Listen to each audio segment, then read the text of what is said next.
Edukasi apa yang cocok untuk generasi senior baby boomer supaya kebal hoax? Menggunakan berbagai komunitas yang diikuti para lansia. Misalnya mereka ada yang ikut ke komunitas senam.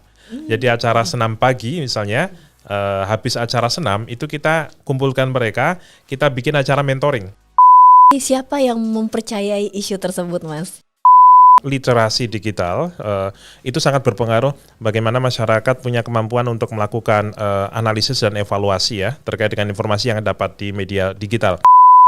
Jadi kalau misalnya kemampuan literasi digitalnya itu kurang, maka dia akan cenderung gampang hanyut gitu ya dalam informasi-informasi apalagi dikemas dengan konten visual gitu ya.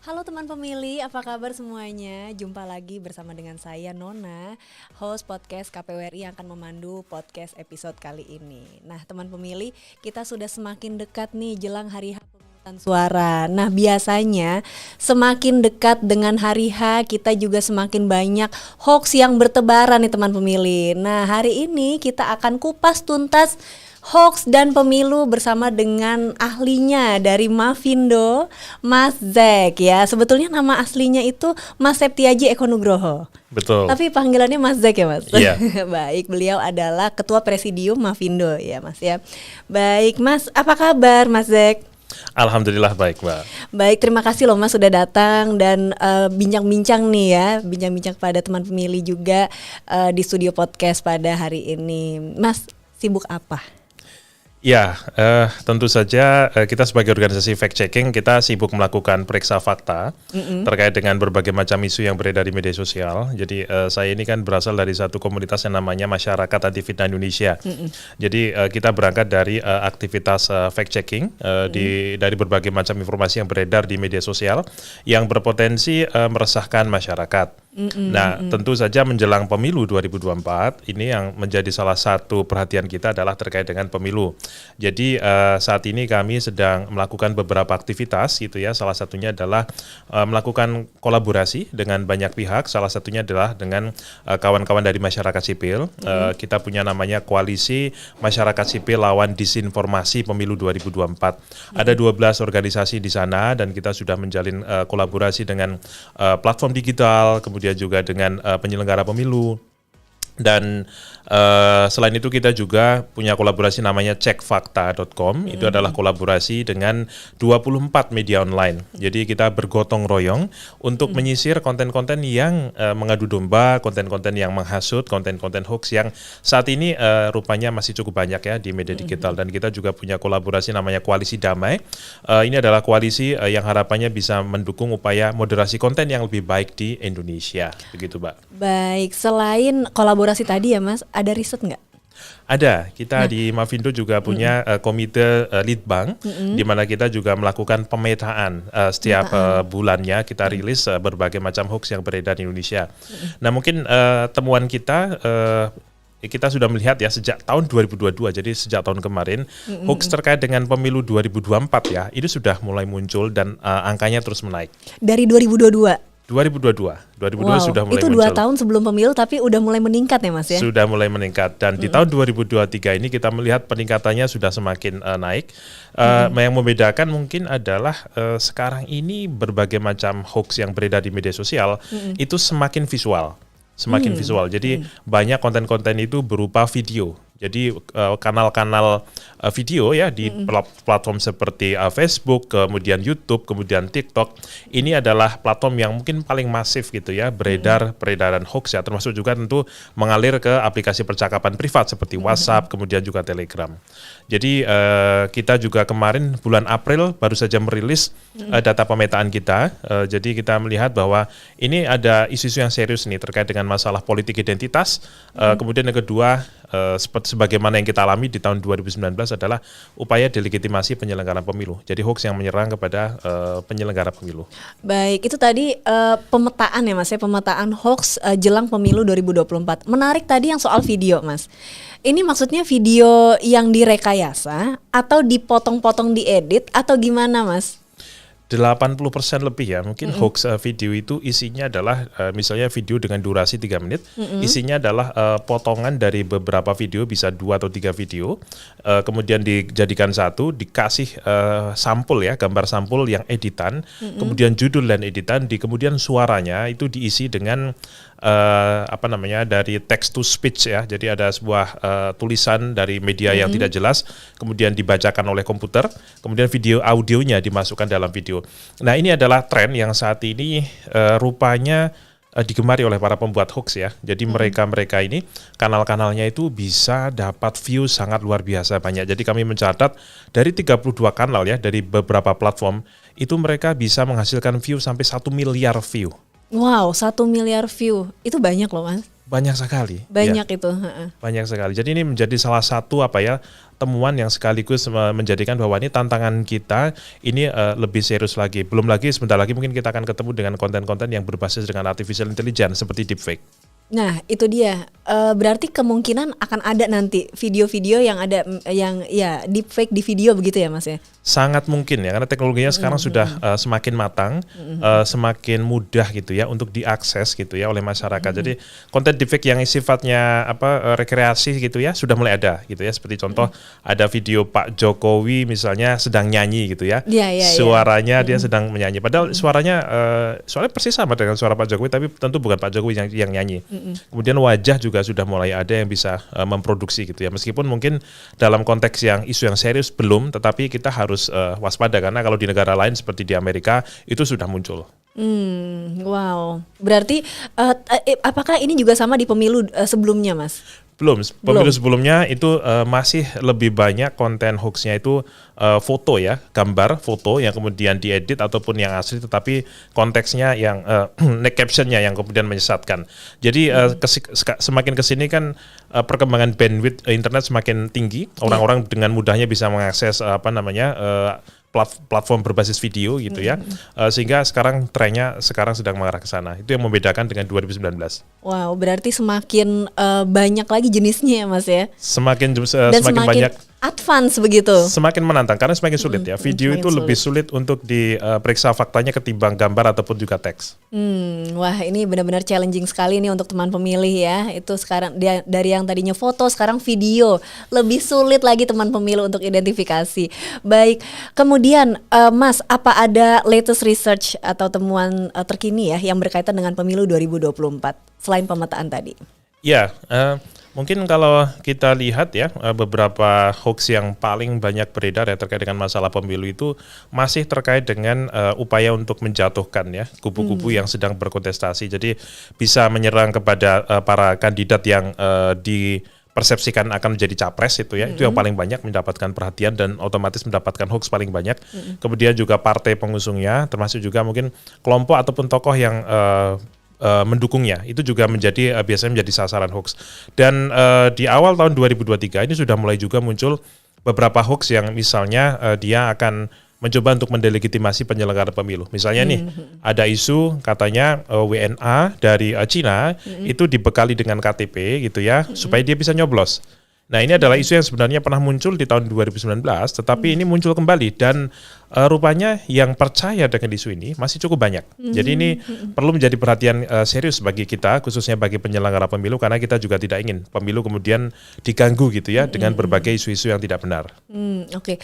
Menarik untuk menggali siapa yang mempercayai isu tersebut, Mas. Dari karakteristik apa misalnya yang memiliki literasi digital yang rendah atau gimana?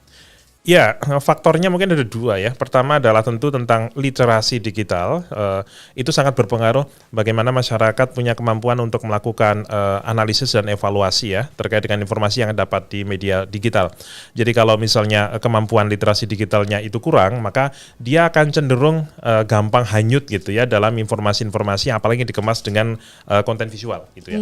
Nah, kemudian yang kedua itu tidak hanya masalah literasi digital ya, tetapi juga terkait dengan masalah tingkat kerukunan Jadi tingkat kerukunan. Kalau masyarakatnya itu cenderung rukun, maka sebenarnya hoax itu meskipun katakanlah literasi digitalnya masih biasa, kalau rukun itu sebenarnya orang nggak akan mudah termakan hoax.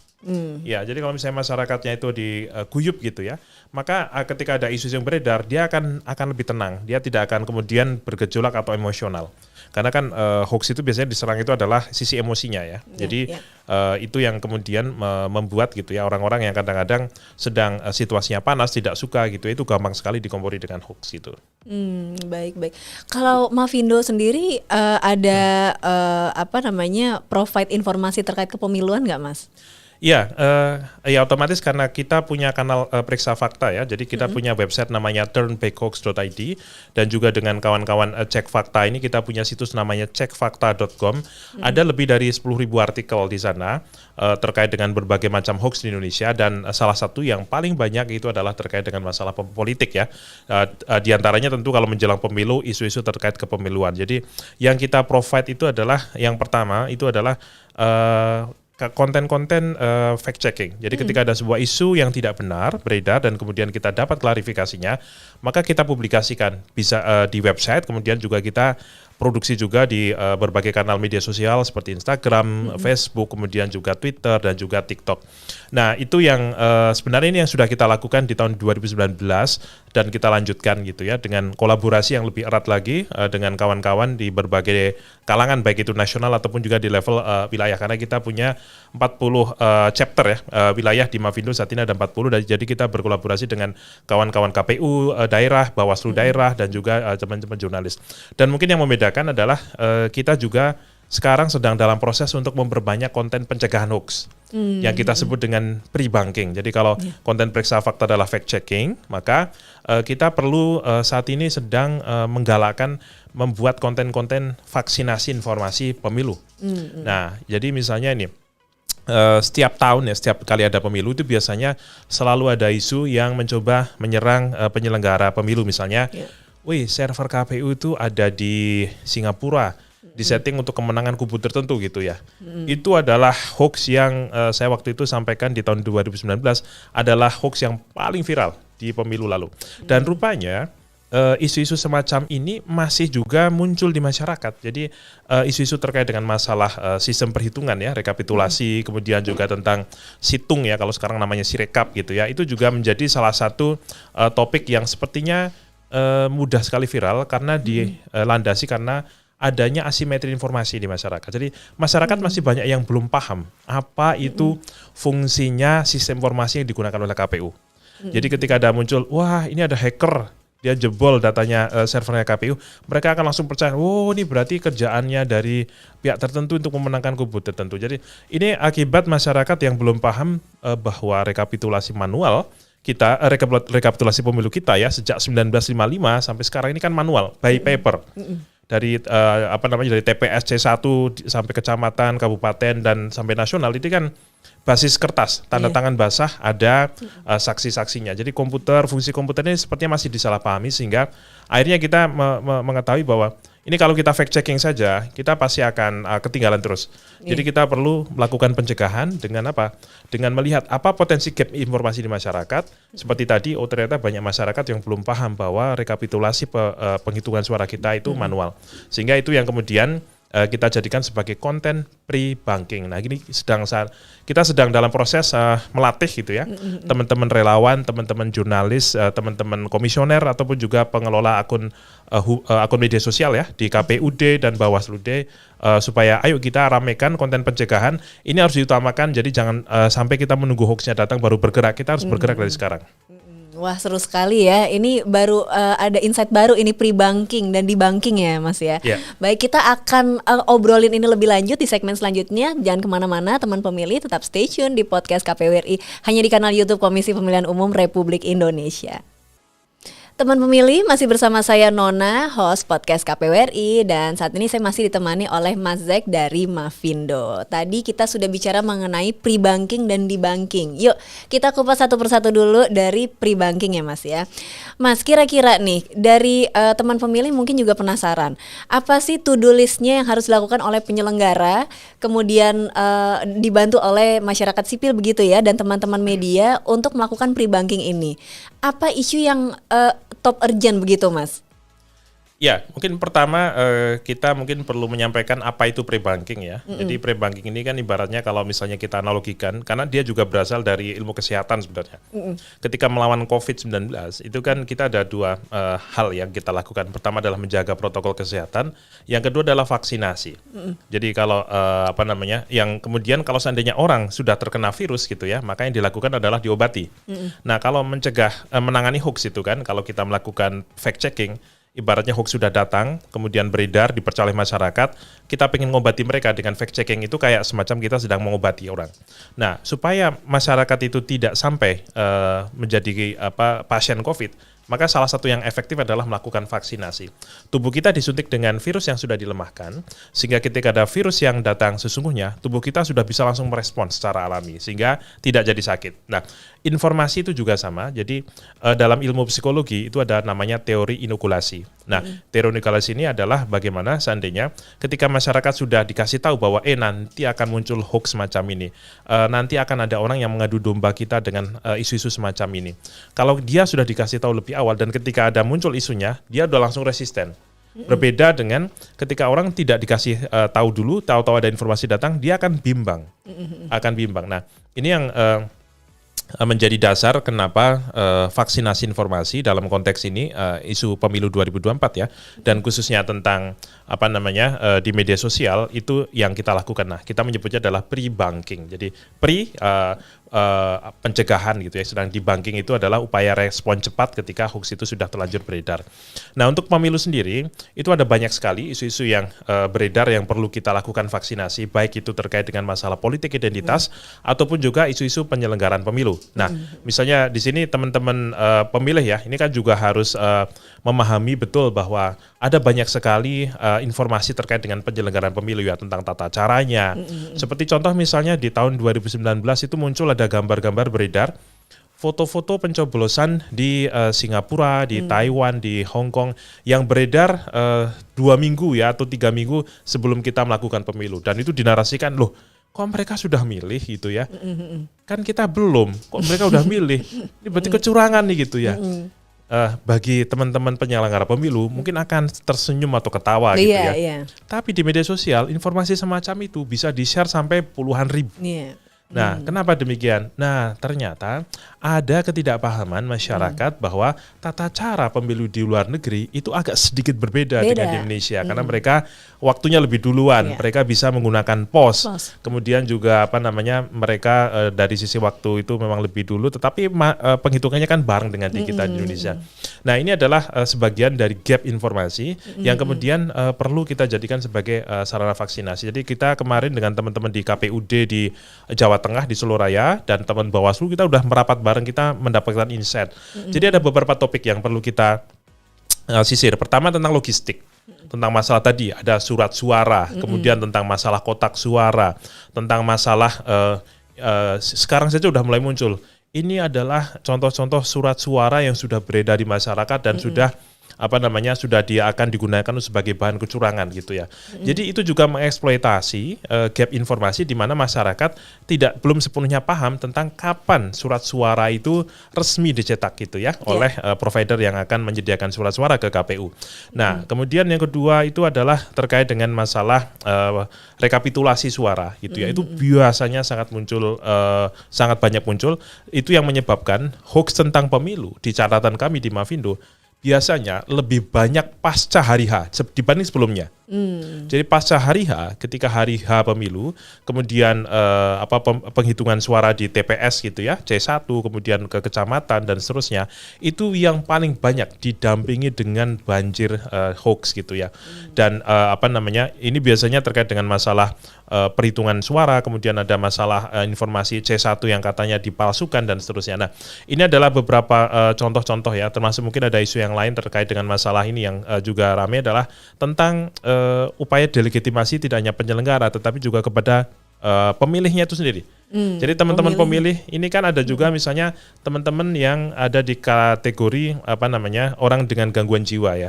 Itu paling sering dijadikan sebagai sasaran hoax ya. Misalnya nih ada foto orang sedang digotong gitu ya. Kemudian dinarasikan ini petugas KPU sedang melakukan simulasi pencoblosan oleh orang gila untuk memenangkan kubu tertentu gitu.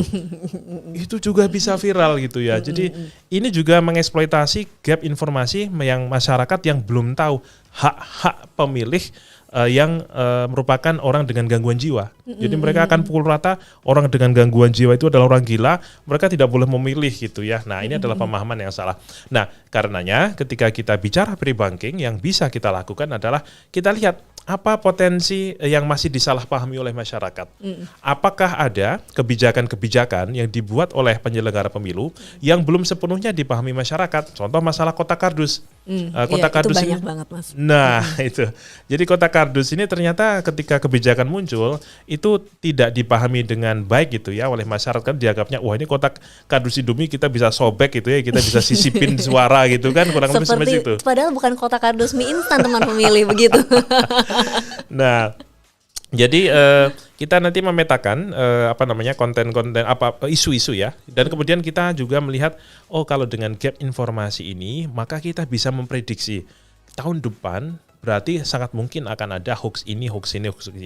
Ini yang membedakan dengan fact checking. Kalau pre-banking kita sudah punya kemampuan prediksi. Nah, begini Mas, ini andaikan ya Mas ya, ini kita jadi ajang untuk pre-banking teman pemilih nih. Untuk isu-isu yang berkaitan dengan penyelenggara pemilu. Kira-kira kalau di bullet point apa aja Mas? Yang pertama tadi kan tentang rekapitulasi, ya kan? Rekapitulasi, kemudian pencoblosan luar negeri, apalagi Mas?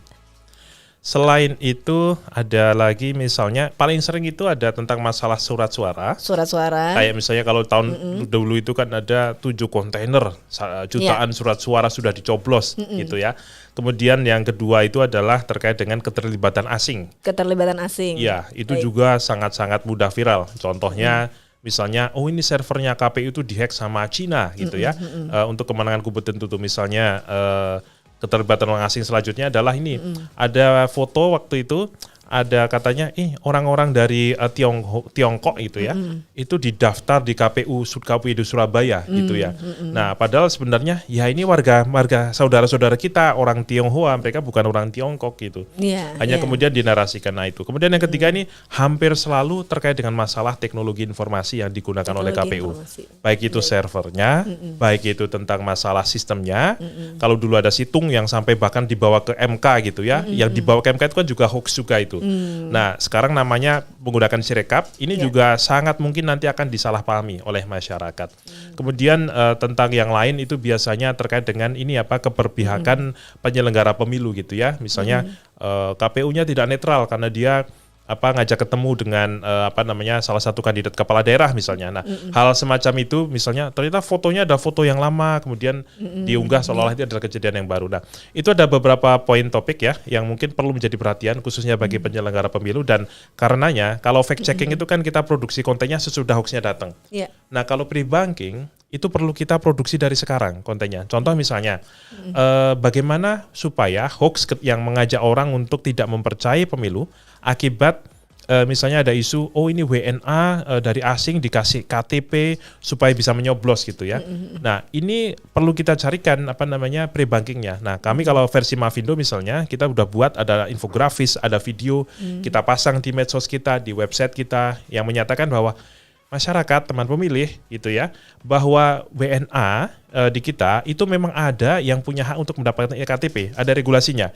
Contoh misalnya mereka yang sudah punya izin tinggal, mereka yang bekerja di Indonesia, mereka yang menikah dengan orang Indonesia misalnya, itu ada beberapa yang sudah dibuatkan persyaratannya ya supaya mereka bisa mendapatkan eKTP. Tapi eKTP-nya beda dengan punya orang WNI.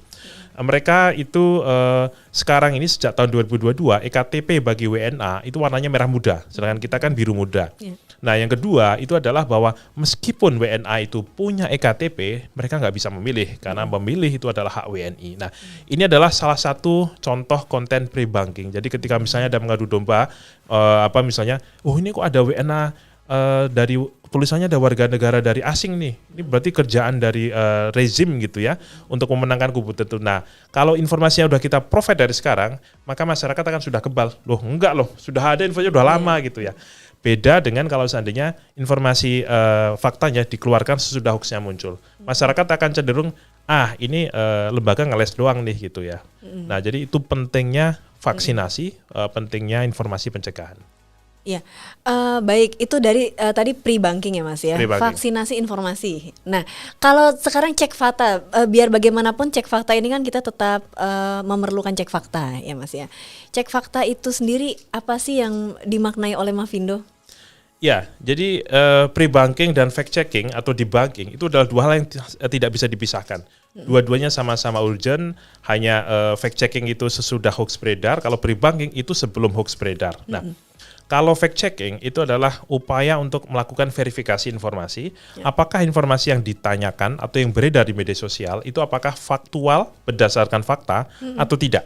Nah, sebenarnya sesederhana itu. Nah, jadi teman-teman yang bekerja di dunia jurnalistik, ya mereka sudah melakukan aktivitas fact-checking sebenarnya. Tetapi mungkin dalam konteks sekarang di era digital yang sangat masif, ini maka yang dilakukan yang lebih banyak adalah bagaimana melakukan verifikasi informasi di ruang digital. Nah, Mavindo paling banyak melakukan verifikasi misalnya fact-check tentang masalah teks, fact-check kemudian foto yang dipelintir, atau video yang kemudian dipotong-potong, digabung-gabungkan gitu ya. Dengan berbagai tools atau teknik yang kita lakukan. Misalnya menggunakan reverse search image, menggunakan Google, menggunakan Yandex misalnya, atau juga misalnya verifikasi video gitu ya. Kita menggunakan berbagai macam tools dan tentu itu hanya bisa optimal kalau kita berkolaborasi. Karenanya dengan jejaring cek fakta yang kita miliki, dengan adanya 24 media yang sebagian juga medianya punya jejaring sampai level daerah ya, ada teman-teman dari Tempo, dari Kompas, dari Liputan 6 gitu ya. Ini kita punya kolaborasi yang semakin kohesif, semakin cepat untuk merespon berbagai macam isu. Jadi cek fakta ini tantangannya adalah response time. Jadi seandainya ada hoax beredar, maka kita butuh sesegera mungkin mendapatkan faktanya. Ketika kita sudah dapat faktanya, maka segera kita unggah, dan kita tantangannya adalah bagaimana mendesiminasikan sehingga artikel fact checking itu bisa masif beredar di masyarakat. Nah, itu yang kita maksud dengan cek fakta, dan saat ini kita bersyukur bahwa aktivitas cek fakta ini sekarang banyak sekali yang terlibat. Teman-teman media online itu sudah banyak yang punya kanal cek fakta, bahkan Indonesia ini adalah negara nomor 2 di Asia yang paling banyak organisasi yang tersertifikasi International Fact Checker Network ya, di bawah India. Jadi sebenarnya semakin subur gitu ya, tetapi itu tadi tantangannya untuk melakukan fact checking itu juga semakin besar. Dan fact checking ini kan juga bukan hanya dilakukan oleh organisasi masyarakat sipil, tapi juga dilakukan oleh audiensnya begitu ya Mas ya. Nah, boleh dong Mas dikasih tips and trick nih untuk teman pemilih yang sedang menonton. Kira-kira gimana sih cara cek fakta yang tepat? Ini kan juga banyak ya, ada dari foto, dari video, atau gimana Mas? Ya, ada beberapa level supaya kita bisa menjadi masyarakat yang kebal hoax ya. Yang pertama itu adalah tanpa harus menggunakan berbagai macam tools ya. Itu pertama adalah kita untuk berlatih mengontrol emosi kita. Karena biasanya konten-konten hoax yang beredar di masyarakat itu menggunakan manipulasi emosi. Jadi judul-judul yang bombastis, sensasional, misalnya gawat, ini ada kebijakan yang akan membuat A, B, C, D gitu ya. Dikasih tanda seru banyak gitu ya. Kemudian dikasih foto yang yang sensasional, foto-foto yang katakanlah membakar emosi. Jadi sebenarnya kalau kita ketemu dengan konten semacam itu ya, judul yang panjangnya itu kayak kereta dari Jakarta Surabaya misalnya, dengan foto-foto yang kemudian juga kayak orang-orang lagi marah-marah. Ini kita harus langsung lihat, oh ini kayaknya adalah niatan orang untuk mengelabui emosi kita gitu ya. Itu kita harus berhenti di situ. Jadi jangan percaya, apalagi jangan menyebarkan.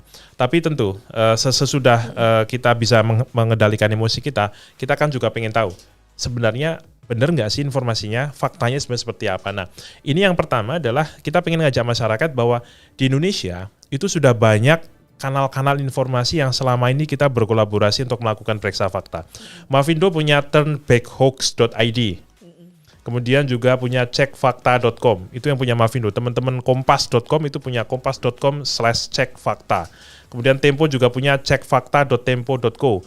Liputan 6 juga mereka punya Cek Fakta. Jadi ada puluhan ribu artikel yang sudah ada dan itu tinggal di Google. Jadi misalnya orang dikasih tahu apa informasi di WhatsApp misalnya atau di medsos, dia coba pakai Google, misalnya judulnya itu kemudian diketik, ditambahkan dengan kata-kata hoax gitu ya, di enter. Maka Google dia kalau menemukan ada konten yang sudah di fact checking akan muncul di paling atas gitu ya. Nah, selanjutnya tentu masyarakat juga bisa ya. Kalau kami Mavindo itu juga kita memudahkan masyarakat untuk mengecek melalui kanal WhatsApp. WhatsApp ya. Jadi kita punya nomor namanya kanal namanya Kalimasada. Tahu Kalimasada, Mbak? Kalimasada enggak. Nah, Kalimasada itu senjatanya Yudhistira. Gitu. Yudhistira itu kan dia tokoh yang dikenal dengan kejujurannya. Jadi kita punya nomor yang 24 jam bisa merespon, Mbak. Ini namanya 0859. Nanti mungkin bisa ditampilkan ya di bawah sini. Di bawah 0859 ya. 0859 21600 500. 21600 500. Iya, itu adalah Kalimasada. Jadi dengan menggunakan beberapa kata kunci, misalnya saya pengen tahu hoax tentang surat suara terakhir, ketik aja surat suara. Tentang hoax tentang masalah keywords-nya dengan dua kata, nanti bisa kemudian langsung crawling. Datanya sebenarnya sama dengan yang ada di situs kita, hanya ini bisa diakses dengan menggunakan WhatsApp. Ini biasanya orang-orang tua gitu ya, orang-orang tua itu lebih suka menggunakan WhatsApp untuk mencari faktanya. Baik, wah menarik ini. Dan selain itu tentu bagi anak-anak muda yang mereka biasanya lebih tertantang untuk melakukan periksa fakta sendiri, kita juga punya kelas-kelasnya untuk belajar. Jadi kita punya namanya kelas cek fakta, ada kelas kebal hoax, ada juga sekarang kita lagi bikin kelas pre-banking. Masyarakat nanti bisa ikut, kebetulan kita juga punya kelas yang sifatnya langsung, baik itu online ataupun offline, dan juga yang kelas yang sifatnya menggunakan LMS, Learning Management System. Jadi di situs Mavindo, ini sedang kita buat, rencananya mungkin bulan Agustus ini udah bisa langsung digunakan oleh masyarakat yang nggak punya banyak waktu, pengen belajarnya sambil di sela-sela, mereka bisa menggunakan LMS. Tetapi kalau yang pengen langsung dengan narasumber, nanti tinggal lihat, kita akan adakan di 19 kota gitu ya, 38 kota. Jadi harapannya adalah untuk mencetak kader-kader, anak-anak muda, jurnalis gitu ya, yang mereka kemudian bisa ikut membantu membuat konten-konten cek fakta. Oke, bicara mengenai tadi kan cek fakta ini berkaitan dengan literasi digital ya Mas ya. Kalau dilihat dari generasi usia, kita kan punya baby boomer, X, Y, dan Z. Nah dari 4 generasi ini oke lah ada generasi alpha, tapi kita kan cuma sampai generasi Z ya untuk pemilih pemula ya. Nah dari 4 generasi ini mana yang memiliki literasi digital paling baik dari kacamata Mavindo? Ya mungkin ya kalau yang paling baik mungkin agak sulit ya, maksudnya mungkin yang lebih muda biasanya dia lebih digital savvy ya, dia lebih akrab gitu ya dengan berbagai teknologi digital, sehingga mungkin dia relatif tidak mudah menjadi korban gitu ya dari berbagai macam hoax yang beredar. Jadi hoax itu mungkin paling banyak itu dipercaya gitu ya oleh generasi yang lebih tua. Baby boomer atau misalnya digital imigran ya. Jadi kita digital imigran. Mungkin kalau sekarang usia mungkin 40 tahun ke atas ya. Itu yang paling banyak menjadi korban ataupun percaya dengan berbagai macam hoax di ruang digital. Nah, karenanya kita juga melihat bahwa anak-anak muda meskipun mereka mungkin tidak banyak menyebarkan hoax ya, tapi bukan berarti mereka oke-oke saja. Karena kita juga melihat bahwa mereka ini butuh untuk kemudian kita ajak, kita rangkul untuk ikut turun gunung gitu. Karena kita melihat kadang-kadang anak muda ini mereka kadang apatis gitu ya. Jadi ada hoax tetapi kita tahu ini hoax atau kayaknya hoax saya diam aja. Nah, padahal seharusnya mereka harus ketika ada hoax beredar mereka harus ikut meluruskan. Nah, karenanya kita juga percaya bahwa edukasi itu harus menyentuh anak mudanya kemudian yang orang tuanya juga Jadi karenanya kita punya materi nih. Saat ini kita sedang jalan nih. Sampai 2 tahun ke depan itu kita menyasar ada 30.000 anak muda, 10.000 orang tua. Jadi orang-orang tua kita punya namanya tular nalar for first voters dan juga for elderly. Jadi orang-orang tua usia 60, usia 70 gitu ya. Mereka aktif loh di dunia digital. Jadi mereka juga harus menjadi sasaran bagaimana kita melakukan edukasi literasi digital khususnya terkait dengan isu-isu pemilu 2024. Oke, nah ini juga ada bahaya lagi nih yang lain nih Mas. Kalau misalnya kita bicara mengenai digital imigran tadi ya. Ini kan mereka ibaratnya namanya digital imigran ya, beradaptasi dengan teknologi dan juga isinya begitu. Nah, ada lagi namanya filter bubble Mas, ya kan? Nah, bahayanya adalah ketika mereka ngeklik informasi yang salah begitu dan dipenuhi oleh informasi yang salah terus di homepage-nya. Nah, itu gimana Mas? Iya kan? Karena ini kita juga dunia internet ini kan juga ada filter bubble ini. Iya. Nah, itu gimana Mas fenomena itu? Ya, betul. Betul sekali. Jadi memang ini ya penyakitnya kalau kita suka ngeklik konten-konten tertentu dari kanal-kanal tertentu, maka besok-besok ketika kita membuka si platform akan cenderung menyajikan kita dari kanal-kanal itu. Iya. Jadi apalagi kalau kita subscribe gitu ya, kalau sudah terlanjur subscribe maka dia akan diprioritaskan dibanding dengan kanal-kanal yang lain. Maka pertama tentu kita dari sudut pandang bottom up ya, dari sudut masyarakat, tentu kita harus memperbaiki selera informasi masyarakat supaya mereka, ayo kalian ini sekarang sedang dipermainkan loh sama aktor-aktor jahat yang mereka ini motivasinya uang, mereka bisa dapat ribuan dolar setiap hari gitu ya dengan membuat konten semacam ini gitu ya. Jadi jangan mau kalian diperbodoh gitu ya oleh pembuat konten-konten semacam itu. Jadi kita sampaikan edukasinya seperti apa, verifikasi informasi seperti apa, pendekatannya juga mungkin lebih multispektrum, misalnya kita menggunakan pendekatan agama gitu ya, karena setiap agama di Indonesia itu punya rambu-rambu untuk bagaimana kita berhati-hati tentang masalah informasi gitu ya. Kalau di Islam misalnya itu ada pedoman bermuamalah di media sosial oleh MUI misalnya.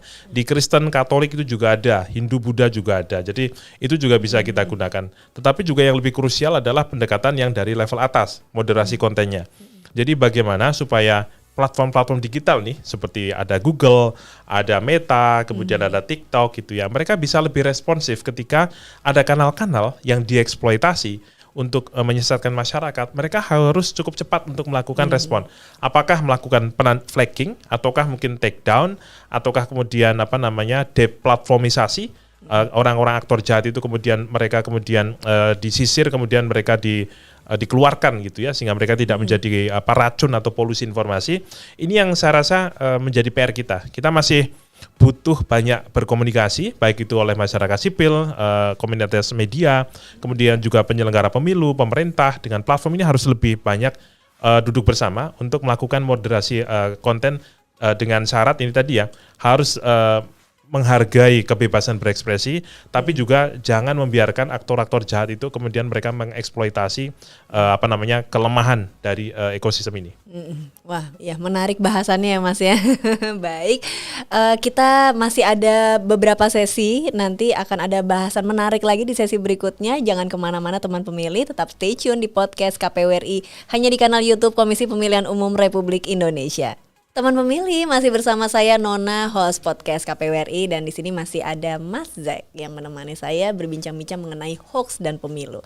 Ya, Mas, ini ada beberapa pertanyaan dari teman pemilih. Di sini ada 3 pertanyaan yang masuk. Nah, yang pertama dari teman pemilih kuliah online. Pertanyaannya, kira-kira hoax apa yang bakal menyelimuti pemilu 2024 nanti? Gimana tuh Mas? Monggo. Ya, kalau kita mungkin memprediksi berbagai hoax yang muncul ya di tahun 2024, itu hampir pasti akan menyinggung tentang masalah politik identitas ya. Itu yang sangat mungkin akan banyak beredar, khususnya di berbagai platform video ya. Kemudian yang kedua itu adalah terkait dengan isu-isu yang berpotensi akan mengganggu penyelenggaraan pemilu. Jadi di sini mungkin akan menjadi sasaran itu adalah ekosistem pemilu, baik itu teman-teman KPU, teman-teman Bawaslu, bahkan sampai MK termasuk lembaga survei itu juga sangat berpotensi akan menjadi korban pemilu. Jadi misalnya tentang masalah quick count kalau bagi lembaga survei, kemudian juga tentang masalah lembaga pemilu tadi kita bahas ya, ada tentang masalah surat suara, tentang masalah sistem IT, tentang masalah logistik dan juga rekapitulasi itu ya, itu yang kita lihat itu juga berpotensi akan muncul kembali. Dan tentunya kita juga akan melihat apa saja kebijakan-kebijakan yang akan berbeda antara 2024 dan 2019 yang bisa jadi disalahpahami oleh masyarakat. Itu juga bisa menjadi salah satu potensi hoax yang akan muncul di tahun 2024 gitu ya. Jadi mungkin itu adalah beberapa topik-topik ya. Kalau misalnya nanti teman-teman pilih ya, bisa cek ke situs kita gitu ya, dan mungkin menggunakan kata kunci seperti pemilu, KPU, Bawaslu, itu akan bisa lihat hoax yang pernah muncul dan juga hoax yang sering muncul dan juga yang berpotensi akan muncul kembali, karena biasanya isu-isu itu kita menyebutnya adalah triggering words ya. Jadi isu-isu dengan kata-kata kunci tertentu itu sering muncul karena kesalahpahaman ataupun juga asimetri informasi yang masih muncul di masyarakat. Karenanya ini PR kita adalah bagaimana edukasi yang dilakukan oleh KPU itu tidak hanya terkait dengan informasi-informasi yang sifatnya formal atau misalnya tentang tata cara pemilu yang mungkin selama ini sudah sering dilakukan, tapi juga perlu memperhatikan apa yang menjadi keresahan masyarakat, apa yang menjadi sesuatu yang pengen minta dijawab oleh penyelenggara pemilu. Jadi saya rasa harus banyak berinteraksi dengan masyarakat sehingga kemudian potensi hoax yang akan muncul itu bisa kemudian kita redam. Baik ya. Kemudian pertanyaan kedua nih Mas, pertanyaan kedua dari Mumung 140. Edukasi apa yang cocok untuk generasi senior baby boomer supaya kebal hoax? Nah ini pertanyaan menarik nih. Kami Mavindo sejak tahun 2022 itu bekerja sama dengan google.org gitu ya. Kita membuat edukasi kepada para lansia, yaitu adalah tular nalar for elderly. Jadi kita membuat materi yang sifatnya singkat dan kita sajikan, kita kolaborasikan dengan berbagai elemen, kemudian kita outreach kepada kalangan lansia. Jadi misalnya yang kita lakukan adalah kita menggunakan berbagai komunitas yang diikuti para lansia. Misalnya mereka ada yang ikut ke komunitas senam. Jadi acara senam pagi misalnya, habis acara senam itu kita kumpulkan mereka, kita bikin acara mentoring. Kita siapkan fasilitator, misalnya satu orang menghandle misalnya 5 atau 6 para lansia. Kita kemudian ajak mereka bertukar pikiran, kita udah siapkan tools-toolsnya. Nah itu salah satu metode yang menurut kita sangat efektif sekali. Jadi sifatnya tidak satu arah, tetapi juga dua arah. Kita juga mendengar concern dari para lansia, para orang-orang tua ini. Kemudian kita berikan panduan-panduan singkatnya. Makanya tadi ada WhatsApp yang kita sediakan, ada website yang kita sediakan. Itu kita sampaikan secara bertahap. Kemudian juga yang kedua, kita juga bekerja sama dengan organisasi massa seperti teman-teman di NU, Muhammadiyah, kemudian juga di KWI, PGI. Itu kita menitipkan pesan-pesan yang kita harapkan bisa dibawakan oleh misalnya para ustadz ketika sedang memberikan khotbah Jumat, kepada para pendeta ketika ada sekolah minggu gitu ya. Jadi mereka kita bekali dengan materi-materi yang bisa diharapkan bisa membekali orang tua gitu ya, supaya mereka bisa lebih kebal terhadap berbagai macam hoax pemilu. Dan selain itu pendekatan lain gitu ya, misalnya kita punya kolaborasi dengan namanya Ibu Chris Simon, nggak tahu Mbak Nona ingat masih ngalami nggak ya zaman Chris Simon? Itu artis zaman dulu gitu ya. Beliau lansia tapi sangat aktif sekali. Jadi beliau itu ternyata juga sangat didengar gitu ya oleh para orang tua gitu ya. Jadi kita juga menjadikan beliau sebagai salah satu agen kita. Sebelumnya kita juga dengan Ibu Titik Puspa gitu ya. Beliau kita ajak untuk kemudian ayo Bu tolong dibantu untuk diingatkan orang-orang tua supaya mereka juga bisa lebih berhati-hati. Nah, itu teknik-teknik yang selama ini kami coba lakukan dan sampai menjelang 2024 kita juga masih akan terus bekerja sama dengan kawan-kawan orang tua, kawan-kawan lansia, termasuk juga dengan sekarang ini kan di Indonesia BKKBN punya namanya sekolah lansia. Jadi di setiap kabupaten mereka ada. Jadi kita mencoba mengajak supaya penyelenggara sekolah lansia itu memasukkan kelas literasi digital kepada mereka. Jadi salah satu kurikulumnya begitu. Iya. Wah menarik ya. Baik, wah seru banget ini ternyata ada juga ya kelas khusus untuk lansia gitu ya Mas ya. Wah. Oke baik. Kemudian pertanyaan ketiga dari Satelit Demokrasi, teman pemilih Satelit Demokrasi. Pertanyaannya hoax pemilu apa yang paling parah? Berarti ini yang udah pernah. Ini yang udah pernah. Apa tuh kira-kira Mas yang paling parah? Ya, mungkin saya akan mencoba menengok ya di tahun 2019 pasca pemilu selesai, kemudian diumumkan pemenang Pilpres ya 2019, kemudian ramai ada demonstrasi sampai Jakarta boleh dikatakan heboh gitu ya, ada kerusuhan di sini. Maka kita perlu menengok apa yang menjadi pikiran orang-orang yang kemudian rusuh itu di Jakarta. Jadi beberapa sampel yang kita dapatkan dari lapangan gitu ya, mereka demo, mereka marah baik itu di lapangan ataupun di media sosial, itu diakibatkan karena salah satunya adalah hoax yang beredar di masyarakat. Contohnya terkait dengan masalah isu-isu tentang kecurangan pemilu, hoaxnya. Jadi yang menyebut bahwa ini sistemnya itu dicurangi, dihack oleh dari orang-orang asing untuk memenangkan kubu tertentu. Mereka percaya, mereka ngamuk di daerah. Kemudian juga tentang masalah surat suara, itu juga ada berbagai isu ya. Dulu ada kontainer 7 kontainer jutaan surat suara, kemudian ada truk yang dulu waktu itu dikatakan ini truknya ini dari dari Cina nih. Surat suaranya dikirim pakai itu, ini berarti suratnya sudah dimanipulasi gitu.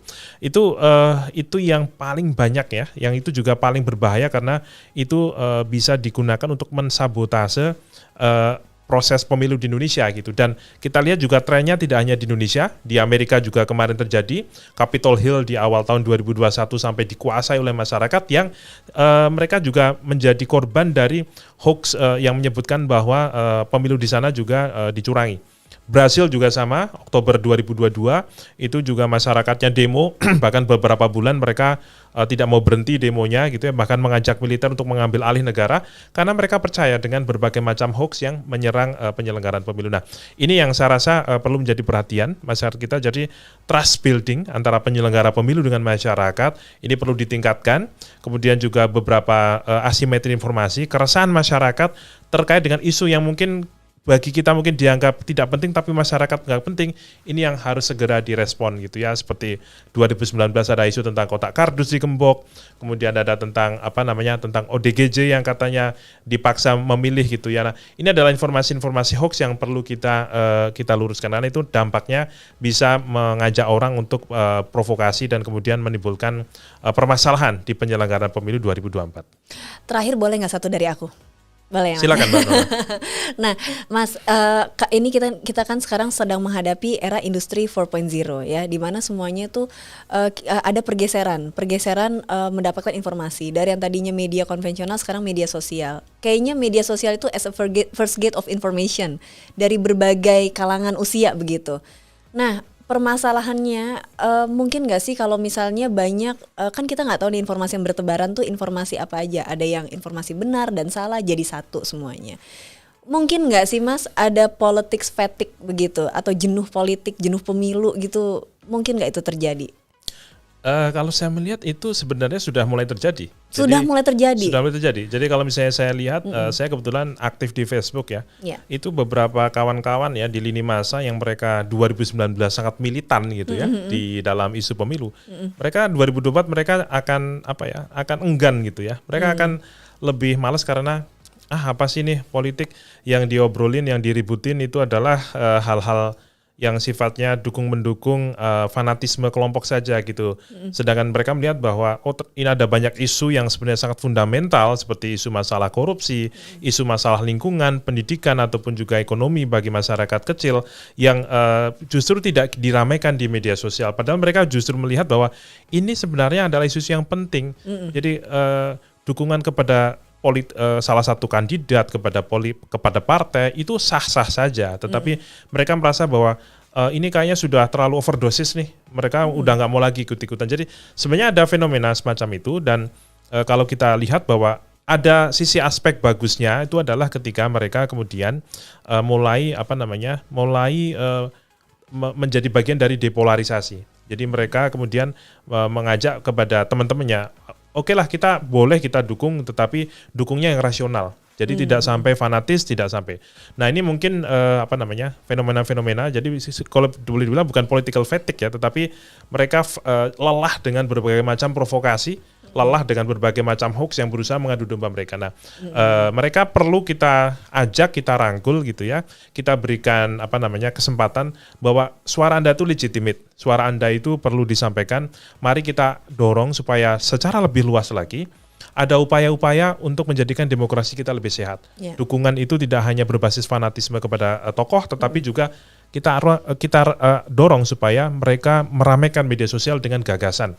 Gagasan anti korupsi Anda apa? Gagasan Anda zero plastic waste, melakukan pengurangan polusi misalnya. Anda punya solusi yang jelas atau tidak? Nah, itu yang perlu kita ramaikan, perlu kita gunakan sehingga kalau kita sudah ramai dengan substansi, maka hoaxnya saya yakin juga akan otomatis akan berkurang. Berarti secapek-capeknya teman pemilih terhadap isu-isu pemilu dan politik tetap harus menggunakan hak suaranya karena itu merupakan privilege ya Mas ya. Nah caranya Mas udah tahu belum? Udah cek DPT online? Sudah, saya sudah terdaftar. Udah terdaftar? Sudah terdaftar. Sudah tahu TPS-nya di mana Mas? Sudah tahu. Oh sudah tahu. Nah teman pemilih juga ya jangan lupa cek dptonline.kpu.go.id untuk tahu TPS-nya di mana. Jadi di mana teman pemilih bisa memilih ya.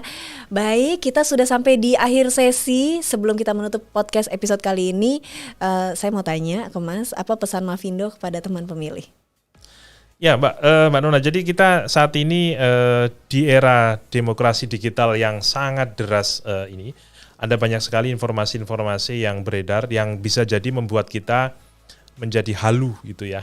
Jadi saya mengajak masyarakat jangan halu, kita ikuti pemilu, jangan sampai menjadi korban hoax ya. Cek selalu fakta yang beredar ketika mendapatkan informasi ke banyak situs-situs yang sudah ada, baik itu kami di turnbackhoax.id, cekfakta.com, kawan-kawan media-media di Kompas, di Tempo, di Liputan, mereka sudah menyediakan, mereka bekerja keras untuk memastikan supaya ekosistem informasi kita sehat, maka jangan sampai menjadi korban yang dibuat gitu ya oleh para pembuat hoax yang ingin mengadu domba kita, karena tugas kita adalah menjadikan sebagai Indonesia ini, karena kita punya negara ini cuma satu ini, jadi kita pastikan bahwa Indonesia kita damai, pemilu kita lalui dengan cara yang damai juga, dengan cara memastikan semua informasi yang kita konsumsi tidak ada yang hoax.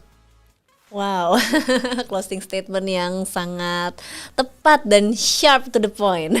Baik, terima kasih Mas Zack sudah meluangkan waktu dan sharing ya di studio podcast KPU RI. Dan terima kasih juga teman pemilih yang sudah setia bergabung menonton podcast KPU RI. Saya Nona, host podcast KPU RI undur diri.